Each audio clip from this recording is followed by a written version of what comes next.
Hello les amis, j'espère que vous allez bien. Aujourd'hui, on va parler de SCI, Société Civile Immobilière. Donc, en fait, pourquoi est-ce que je vous parle de ça? En fait, j'ai une amie qui a sa sœur qui a un appartement qu'elle a hérité en SCI, qui se trouve à Marseille, à la rue Tubano. Ceux qui connaissent pas, c'est la rue où il y avait les prostituées, beaucoup historiquement, à l'après-guerre en fait. Et c'est resté comme ça un bon moment. Et depuis, ils ont refait le centre-ville de Marseille, la Canebière, etc. Et maintenant, pour une raison dont j'ignore encore, bah, les touristes, quand ils vont à Marseille, pour eux, Marseille, c'est la Canebière. Bon, pourquoi pas, hein, moi je trouve ça... Je trouve pas que ce soit l'idéal, mais c'est comme ça. Donc du coup, en fait, c'est un lieu qui fonctionne bien en location courte durée. Donc là, il y a quelques problématiques qui ressortent et j'ai essayé de dépatouiller un petit peu tout ça. L'objectif, en fait, vu qu'il y a beaucoup de cas de figure différents, c'est d'avoir de la clarté dans son projet.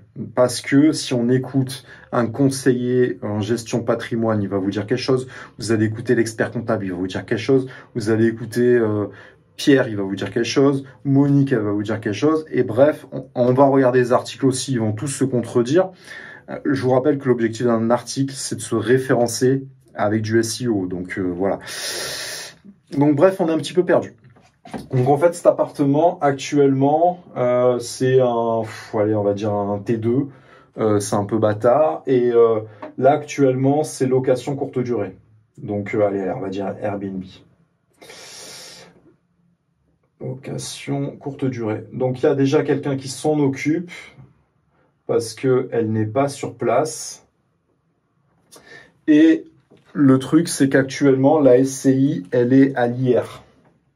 Donc, hop, on va dire qu'il y a deux directions, SCI à l'IR ou SCI à l'IS. Donc, en fait, en gros, c'est impôt sur les revenus ou impôt sur les sociétés. Avant ça, on va d'abord définir qu'est-ce qu'est une société civile immobilière. Bon, en gros, c'est une forme de société, c'est une structure. Son objectif, clairement, ça va aider pour la transmission. C'est-à-dire que au lieu de vendre 100% des parts, on va pouvoir faire une forme de démembrement et vendre des parts. On peut vendre 10% des parts de la SCI beaucoup plus facilement. Et en fait, c'est bien pour la SCI, c'est bien pour la transmission.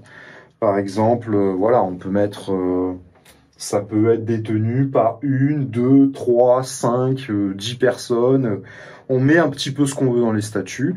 Et du coup, ben, si il y a Monique et Jean-Claude et leur fils Jacques, ben, si Monique et Jean-Paul ils veulent vendre leur part, à Jacques, bah Jacques va pouvoir racheter les parts. Et même Jacques, s'il veut revendre ses parts par la suite, bah peu importe, voilà, ça peut être détenu par plusieurs personnes. C'est beaucoup plus souple en fait. Et la rédaction des statuts fait que on peut intégrer pas mal de trucs. Mais bref, on n'a que deux choix, impôt sur les revenus et impôt sur les sociétés. Alors, dans quel cas c'est plus intéressant? Impôt sur les revenus, c'est bien lorsque on paye pas beaucoup d'impôts.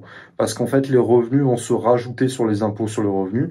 Et en gros, le calcul va se faire par rapport à sa tranche d'imposition. Donc, si on gagne très peu, eh ben, les bénéfices de la SCI LIR vont se rajouter sur l'impôt sur le revenu. Mais vu qu'on gagne très peu, ça fait qu'on ne paiera pas beaucoup d'impôts. Par contre, sur l'impôt sur les sociétés, on va déjà payer l'impôt sur les sociétés, évidemment. Et en fait, on va plutôt on va récupérer l'argent plutôt sous forme de, au lieu que là, ça aille directement sur son compte. Là, c'est plus un compte de société et on va plutôt récupérer sous forme de dividendes. On peut récupérer la rémunération sous différentes formes, mais en général, c'est sous forme de dividendes. Et dividendes, on a flat tax. Donc voilà, on va dire ici dividendes. Hop, voilà, ça va imposer d'avoir un comptable ou avoir une comptabilité. Et l'impôt sur les revenus, à l'IR, pardon, ça se rapproche beaucoup plus de location meublée non professionnelle, par exemple, ou professionnelle. On a peu de compta ou pas de compta. Donc, compta pas obligatoire. Enfin, comptable pas obligatoire.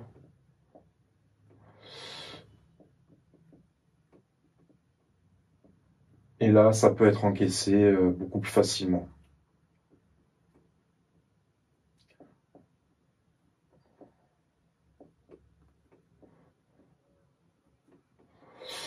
Revenu rentre dans son imposition.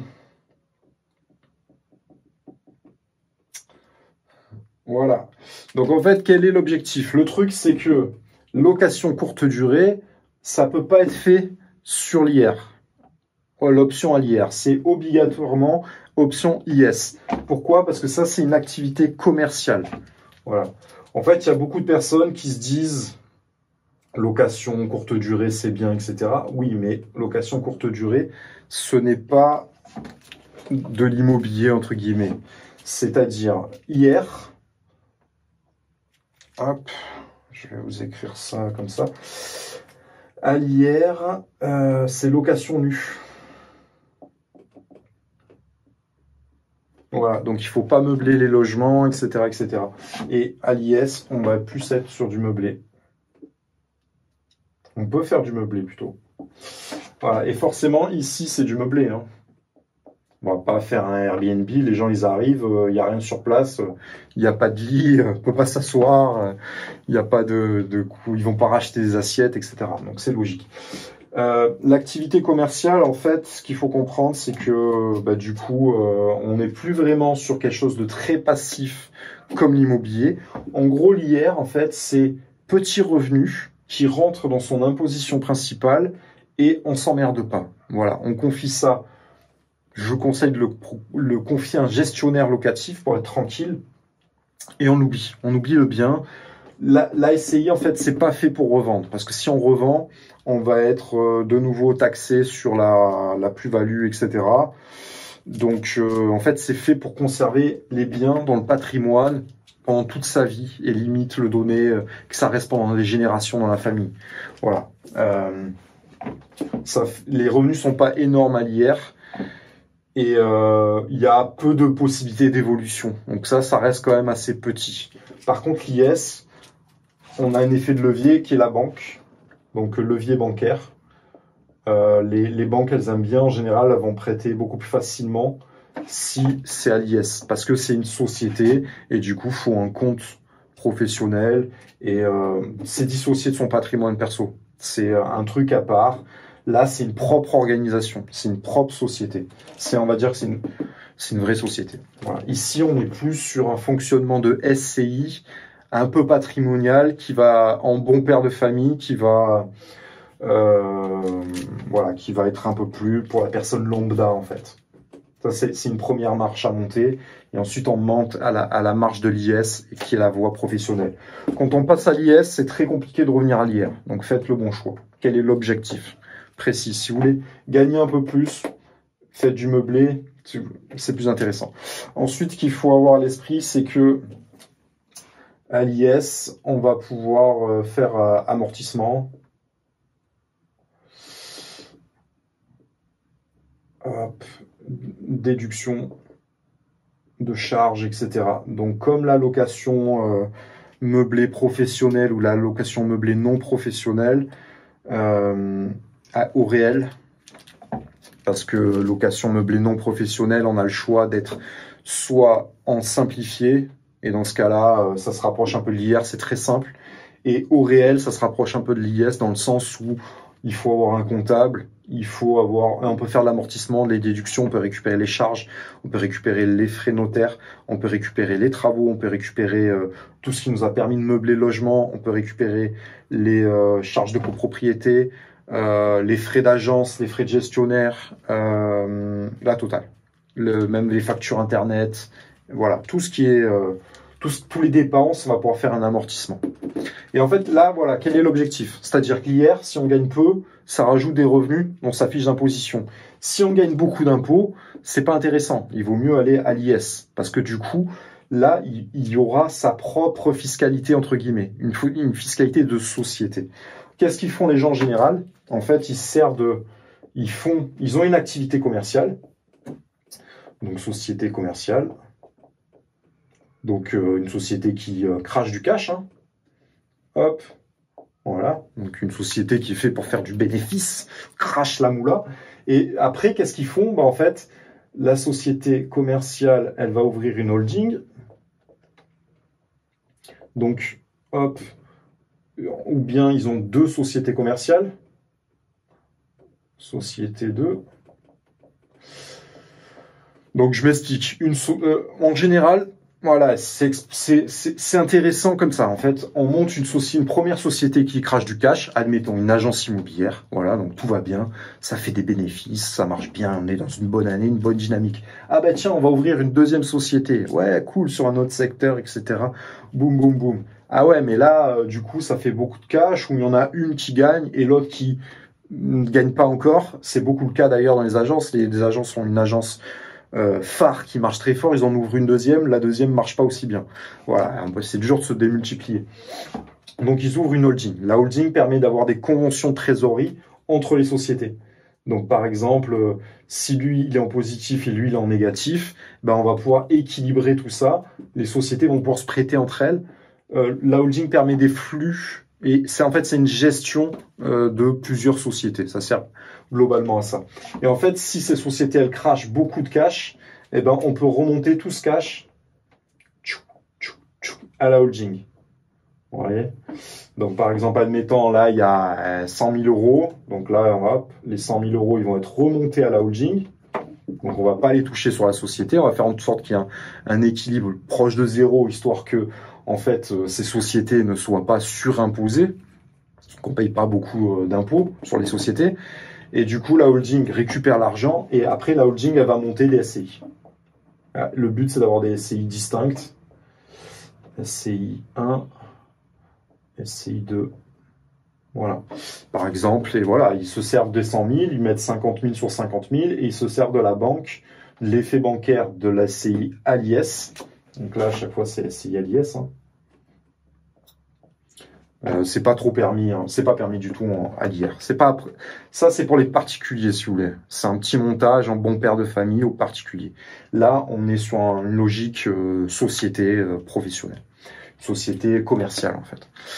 Et du coup, bah voilà, on monte des SCI à chaque fois avec une compta bien spécifique. Donc la SCI, elle va, si possible, lever de la dette. Cette dette va pouvoir rentrer dans l'amortissement et dans la déduction, donc tous les frais du crédit. En fait, la SCI, c'est bien quand il y a un maximum de crédit, ça permet de faire un équilibre de recettes. Le but à chaque fois, c'est d'être le plus possible à l'équilibre, histoire de pas trop payer d'impôts.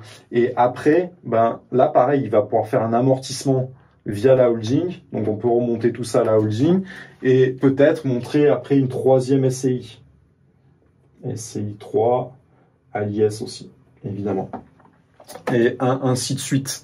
Et ensuite, lorsque, au bout de 15-20 ans, bah, les SCI ont remboursé tout leur crédit, bah, du coup, elles vont se retrouver à faire des gros bénéfices. Donc pareil, soit ça remonte à la holding, soit bah, dans cette SCI, à chaque fois, on va pouvoir rajouter des biens supplémentaires. Remprunter de nouveau. Donc ça, c'est fait pour grossir, si vous voulez. Donc quel est l'objectif à chaque fois ? Là, c'est le commercial du Airbnb, c'est une activité un peu hôtelière plutôt.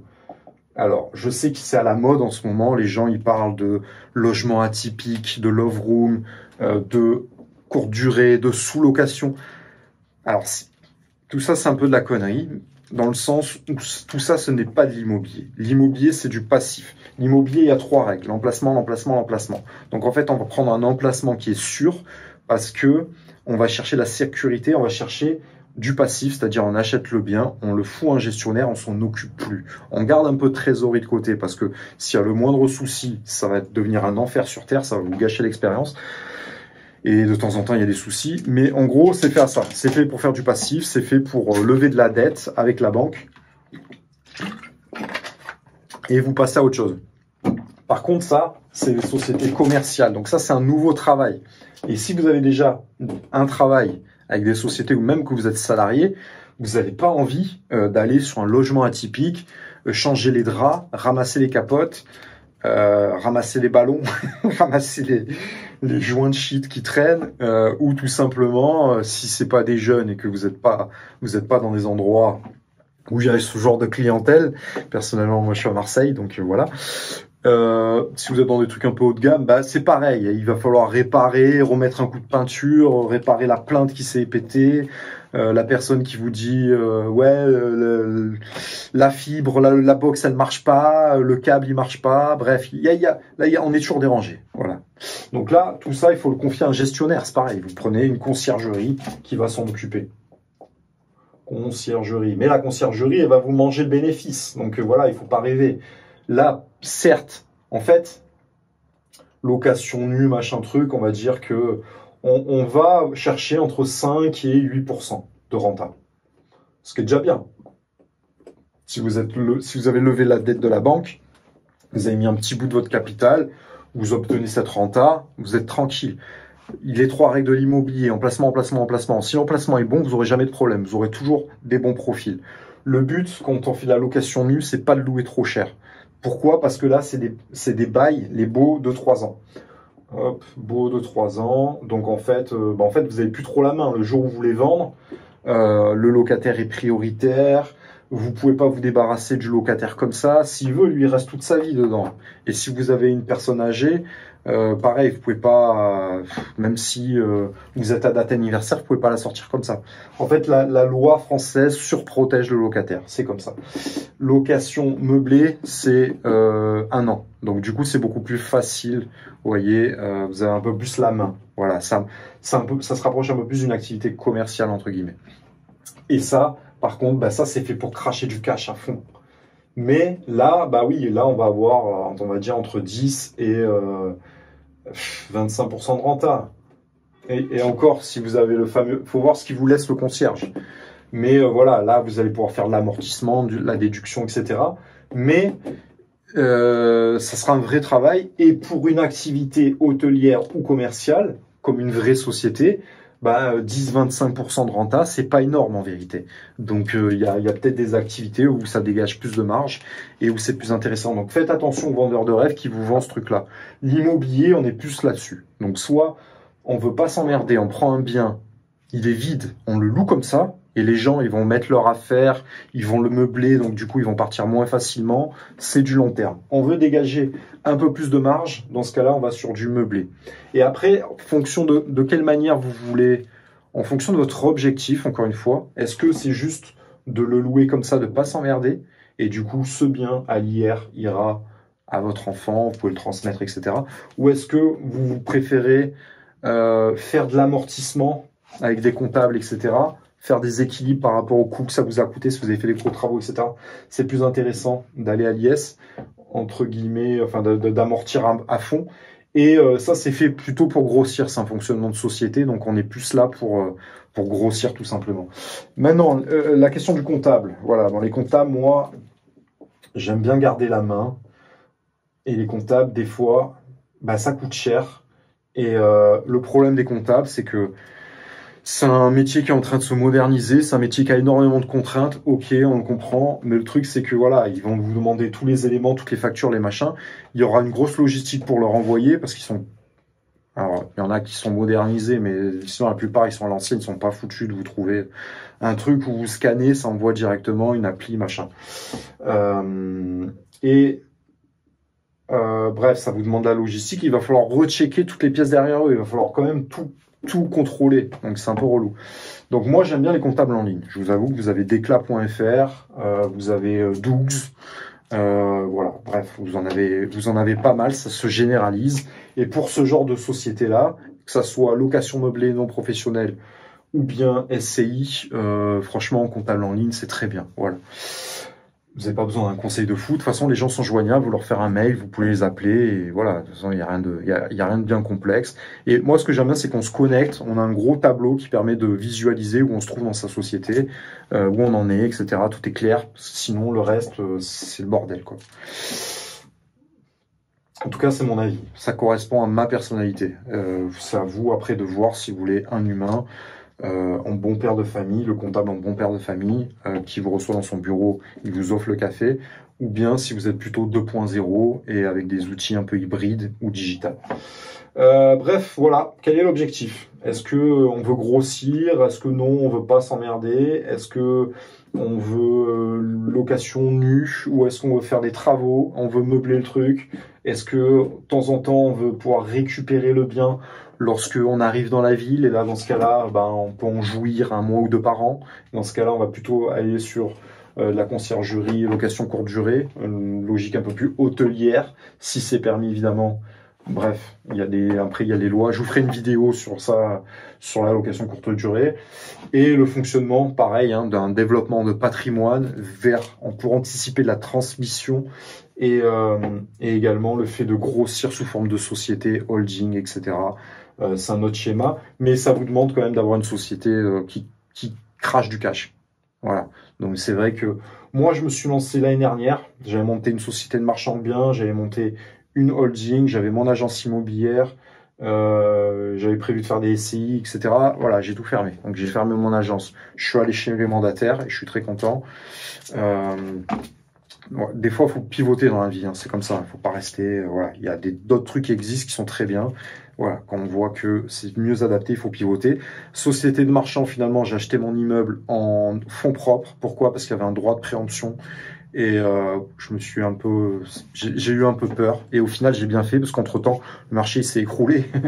Et du coup, voilà, j'ai bien fait. Donc bref, j'ai fermé ma société et du coup j'ai fermé ma holding parce que du coup elle ne me servait plus à rien parce que mes sociétés qui devaient cracher du cash n'en crachaient plus et du coup je me retrouvais à payer à chaque fois des comptables, à faire bref, c'était une machine de guerre, mais la guerre n'a pas eu lieu entre guillemets. Donc des fois il vaut mieux reculer pour mieux sauter. Et plus tard, évidemment, je me restructurerai là-dessus. Moi, j'ai 4 appartements. Là, je réfléchis. Est-ce que ça vaut le coup de passer mes 4 biens justement en SCI? Et voilà, je me pose la question. Ça dépendra vraiment de ce que je fais de ma résidence principale. Est-ce que je veux vraiment la conserver dans mon patrimoine ou est-ce que je veux la revendre pour acheter une maison ou autre? Voilà, c'est un vrai choix. Voilà, sachant que moi j'ai mes bureaux qui sont en haut de mon immeuble, dans lequel je suis très bien. Et voilà, peut-être qu'un jour je louerai ma résidence principale et je conserver quand même ici. Et ça me permettra de récupérer mon cash parce que comme tout est quasiment fini d'être payé, je peux récupérer 300 000 à 400 000 euros de cette manière et continuer à enchaîner. Donc voilà, après SCI, quand on revend, bien souvent on a de la plus-value parce que c'est un fonctionnement sous forme de société. Il n'y a pas une cliente qui m'appelle. Il n'y a pas ce truc où on évite l'imposition comme en résidence principale sur la plus-value. Voilà, donc la question est de clarifier ses objectifs. Donc voilà les amis, j'espère que ça vous aura aidé. N'hésitez pas à me dire en commentaire ce que vous en avez pensé. Je vous ferai d'autres vidéos évidemment sur la fiscalité, etc., sur l'investissement. Et si tu as des questions, au lieu de rester comme ça, regarder des forums, des vidéos sur YouTube où tu gardes ce manque de clarté pendant des semaines, des jours et des mois, c'est obsédant et on sait ce que c'est. Prends rendez-vous avec moi et de cette manière, on met les choses à plat et on voit comment on peut trouver le système le plus adapté dans ta situation. Je vous souhaite une excellente journée et je vous dis à bientôt. Lancez-vous dans l'immobilier et soyez ambitieux les amis. Belle journée.